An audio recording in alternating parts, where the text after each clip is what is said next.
Hey, what's up, you guys? It's Nikki Delaney back with another episode.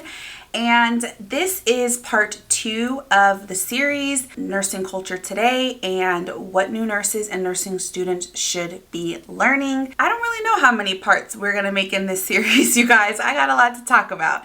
But as of now, this is episode 2. So if you haven't seen episode 1 yet, go back and watch that. There's a lot of little gems in that one. But today we're going to be talking about learning from the OG nurses. We're going to talk about the things that you guys should be looking for and how to mentally and physically prepare yourself for the journey ahead. So if you're interested, keep watching. All right, so I know most of you guys already saw episode 1. So the very first thing I want to talk about in what to learn from the OG nurses is to be selfish. Episode 1, we talked about getting rid of that Florence mindset. We are not martyrs and we are not sacrificial lambs. We are not sacrificing ourselves for this career field. And so I want to talk to you guys about being selfish. If you don't learn anything else from the OG nurses, I want you to learn this because you are important and your wants and your needs matter, you guys. And this is not something that, once again, we're not taught this in nursing school, and these hospitals sure don't want us to know our worth. So I want you to know your worth. I want you to know that you matter, your goals, your health, your wealth, and that includes your mental health as well, you guys. Your mental health matters so much, and it's imperative in this field because it is not an easy field to work in. And so your mental health and your physical health are so important. There's a lot of these things that we don't really realize until we've been in the career field for 5, 10, 15 years, and we're already like broken down, our backs hurting, our feet are busted. Like, I don't want you guys to get to that point before you realize your self-worth. I don't want you guys to get to that point before you realize, like, dang, I really didn't do anything for myself. So that's the number one lesson I want you guys to learn from the OG nurses. Learn about self-care, learn about taking care of yourself. Make sure that you're setting yourself up for services. If you need to talk to a mental health professional, there's nothing wrong with that. We see and deal with so many different things in healthcare that it should be a part of the benefits that we receive to automatically see mental health professionals, because I feel like all of us need that and all of us deserve that. So if you are feeling like you need that, don't ever, ever, ever feel ashamed to seek out mental health services and to get the services that you need. Make sure that you are taking care of yourself top to bottom, inside and out, and be selfish. So that means that if you can't work overtime, don't feel guilty. Do not force yourself to work overtime for the hospital, because it's not up to you to fix their poor staffing ratios. That's not your fault. You didn't do it. You didn't choose to not hire an adequate amount of nurses. So this is something that, once again, these OG nurses, they're talking about a lot more. And I want it to sink in for you new nurses and for you nursing students, because it's so important to learn this early in your career. They're going to come at you left and right about making you feel guilty, about tricking you, and all of these, like gaslighting is a major thing in nursing. And they're going to try and make you feel bad about not working overtime. But I want you to learn how to put yourself first and how to put your needs first. If you don't learn anything else from this series, learn how to put yourself first, learn how to love yourself and take care of yourself top to bottom, inside and out. So on the same topic of taking care of yourself, I want you guys to understand that nursing is not cookie cutter. There's not just one type of nursing job.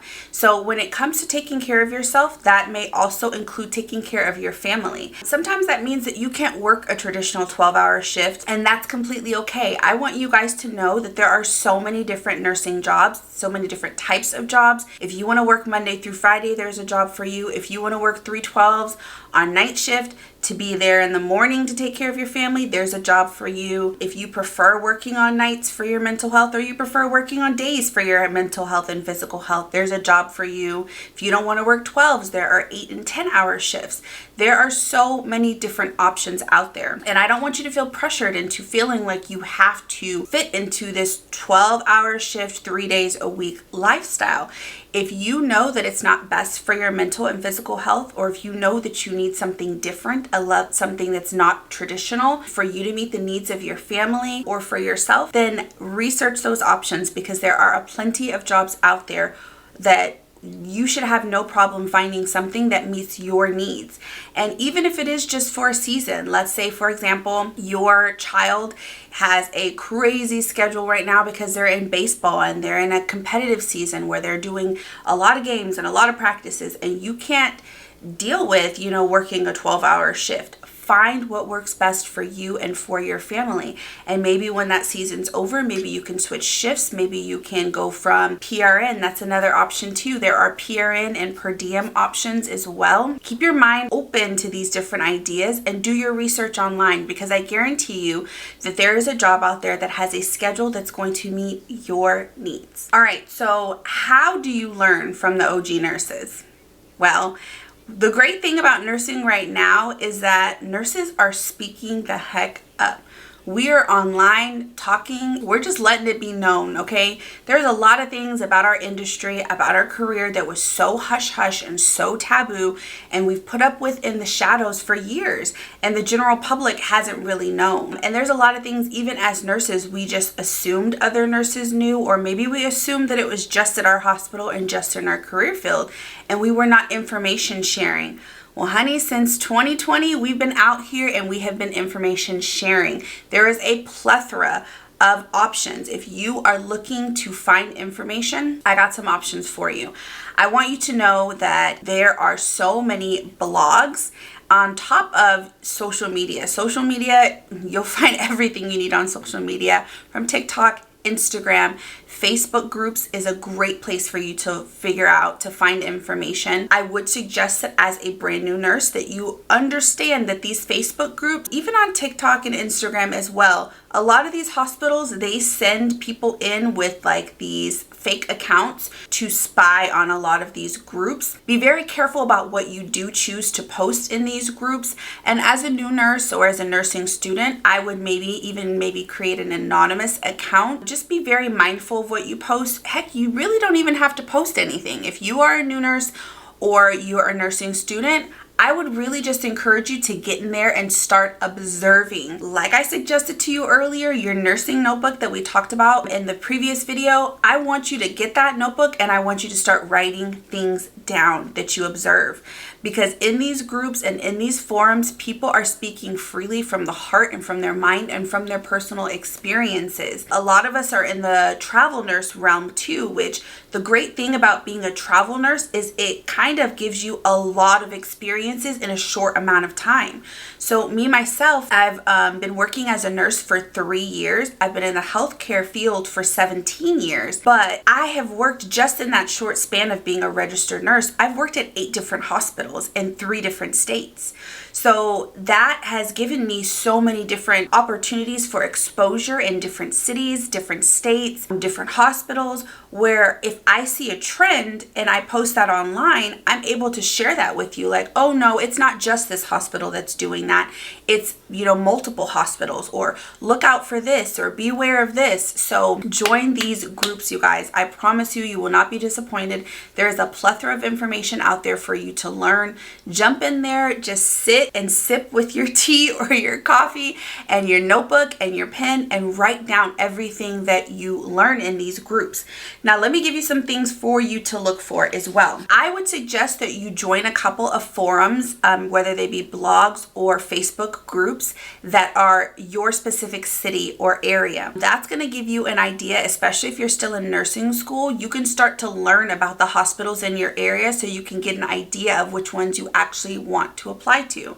So that's the first thing. Look for forums that are in your specific city and area. Things that you want to look for in these groups when they're talking about these hospitals are the culture in the hospital. What is the culture? Is it normal for everybody to not get a lunch and no one is getting breaks? Is it normal for people to be pressured into working overtime? Does this hospital have mandatory overtime? That's a new thing that's kind of popular too, that I've been seeing a lot of. None of the hospitals I work at have had mandatory overtime, but I am seeing that a lot in these forums. Benefits. Benefits are so important to you as a new nurse, especially if you're going from being a nursing student into nursing. You want good benefits and you need good good benefits so you can take care of yourself. Your physical and mental health matter, remember? So you want to look at the benefits. You also want to look at pay. Pay is something that's huge. There's been a revolution for nurses lately. Like when it comes to pay, transparency about pay is coming out. People are sharing their experiences, talking about how much they got paid as brand new nurses in specific cities and areas. Write that down, you guys. That's going to be so important for you if you're going into this as a new nurse, to know if your pay that you're being offered is acceptable or is it normal. I will say, as a new nurse, a lot of the things that we deal with, it's kind of like the hindsight of it is 2020. We realize 2, 3, 4 years down the road, like, dang, my hospital kind of played me. And the reason they're able to play you in a lot of these instances is not any fault of your own, but you just don't know better as a new nurse. And they really count on that. So I just encourage you to get out there and educate yourself. You are coming into nursing at a great time, because these are all things that us OG nurses did not have when we came into the nursing game. So get out there, educate yourself, take notes, so when you walk into the door of that hospital, you can properly advocate for yourself from day one. Something else that that you can do when you're looking online, look for hashtags, hashtags of your city, hashtags of a specific hospital or your state, and that's going to kind of help you. It's very important to know what is the norm for your state and also for your city, so you can get an idea of what things are like if you are willing to drive to the next city, because things are better the next city over and you're willing to make that commute. A lot of new nurses, we're willing to move to a new city, so we want to know what's going on in some other cities. So take all of that into consideration, that nursing, like I said in the previous video, is based on trends. It's not just a nationwide trend. Sometimes it has to do with local trends. So look in local areas of what the trends are in that area, especially as far as pay goes and staffing ratios, things like that. Those are all going to be based on local laws and policies. So know what the local laws and policies are for your area and for your state. We talked about this earlier, but I want you to not just restrict your learning to social media.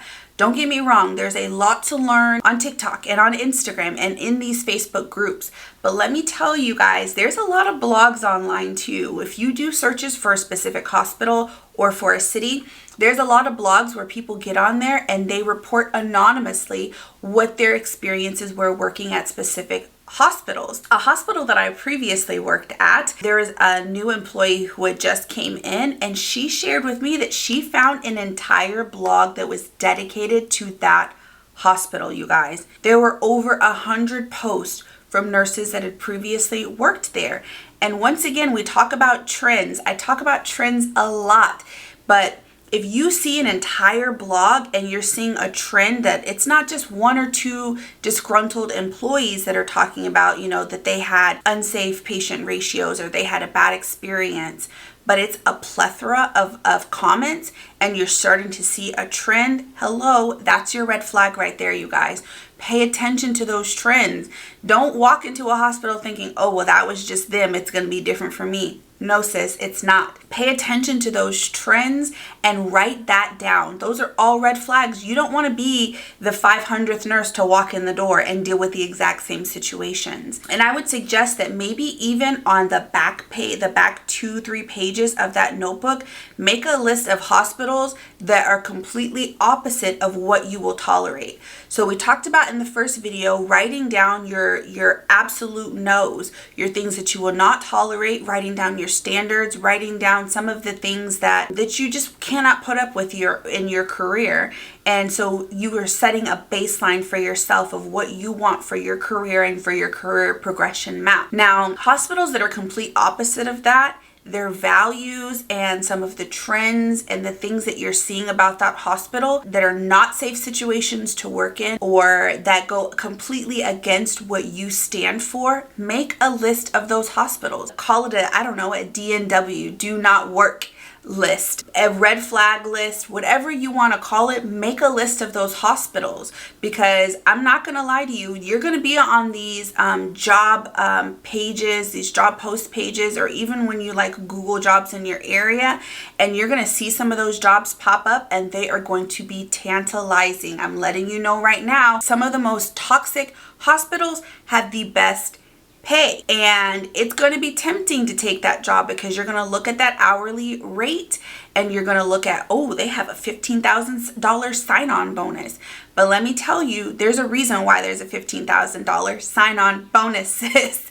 So look for those red flags. Do your research online before you even accept that job offer, before you even walk in that hospital for that interview. Make sure that you're looking at the blogs and social media, and that you're taking notes about everything about those hospitals. Now, something else that's so important for you to learn from the OG nurses is how to advocate for yourself. This is something that I did not know as a new nurse. On top of that, you guys, I'm not gonna lie, I'm a people pleaser. I'm a recovering people pleaser. I'm in the recovery portion of it, and it's very easy for you to get caught in that people pleasing, and you're new on the job. You don't want to be labeled as like the difficult new nurse or anything like that. And so we get caught in these tough situations as new nurses. Create phrases, phrase pools for yourself that you feel comfortable practicing. So when it comes time for you to stand up and advocate for yourself, you can already like spill it out of your mouth like it's second nature, because those situations are going to arise, and you have to be able to say, no, I don't feel comfortable doing that. As a new nurse, you have to be comfortable being able to say that. I also want to bring up the point that you can use that as an excuse, you guys. If you are a new nurse, use being a new nurse as an excuse. Now, I know a lot of us, we don't ever want to use excuses as crutches, but use it to advocate for yourself. You can say something like, as a new nurse, I don't feel like that would be a safe situation for me to be in. You can use your patients and say, that's not a safe situation for my patients. Use all of these things to advocate for yourself. The great thing is that online, you'll see some of these OG nurses, they are standing up for themselves, and they'll even talk about that on these forums and in these Facebook groups. And I would suggest you take notes of that. Take notes of the things that they stand up for. Take notes of how they advocate for themselves. Take notes of how they escalate things at their chain of command at their job. The reason you want to take note of these things prior to you going through them is that when it comes up, you're going to feel that pressure. You're going to feel the pressure to go ahead and say yes. You're going to feel the pressure of, I don't really know what to say, so I have to give them some type of response. So if you prepare yourself and you prepare your phrases prior to being in those situations, it gives you a leg up and the opportunity to stand up for yourself appropriately. Advocating for yourself is so important, because I'm letting you know right now, Audacity is at an all-time high. Some of the hospitals that are putting nurses in unsafe situations, they anticipate that nurses are not going to advocate for themselves, okay? Which is why they pick on new nurses, new grad nurses, or if you're more soft-spoken, they may pick on you for that and kind of choose to put you in uncomfortable situations. So that's something that you have to be prepared for. And the sooner you start preparing for it, the easier that's going to be when it comes. I'm not saying it's going to be easy, because it's never easy learning how to completely advocate for yourself. It's going to take practice, but preparation is key, and preparation is so imperative in these types of situations. All right, you guys, so let's do a quick wrap up of everything we talked about in this video. We talked about number 1, ditching that Florence mindset and learning how to be selfish. Number 2, we talked about finding the job and the schedule that works best for you. Next, we talked about learning from the OG nurses and what you can learn from OG nurses. We learned about also where to find information online, talked about online forums, blogs, and social media, as well as what you need to learn from those, what to add into your new nurse notebook. So thanks again for joining me, you guys. Like I said, I have so much more to talk about on this topic, you guys, because the current state of nursing is a little bit of a hot mess, but I'm gonna help you through it, sis. So please join me for the next episode. I'm going to be talking about goal setting and how you could break your goals down and still find a job that meets your needs, that's maybe not as toxic. Let's find you a healthy work environment, okay? See you guys in the next video.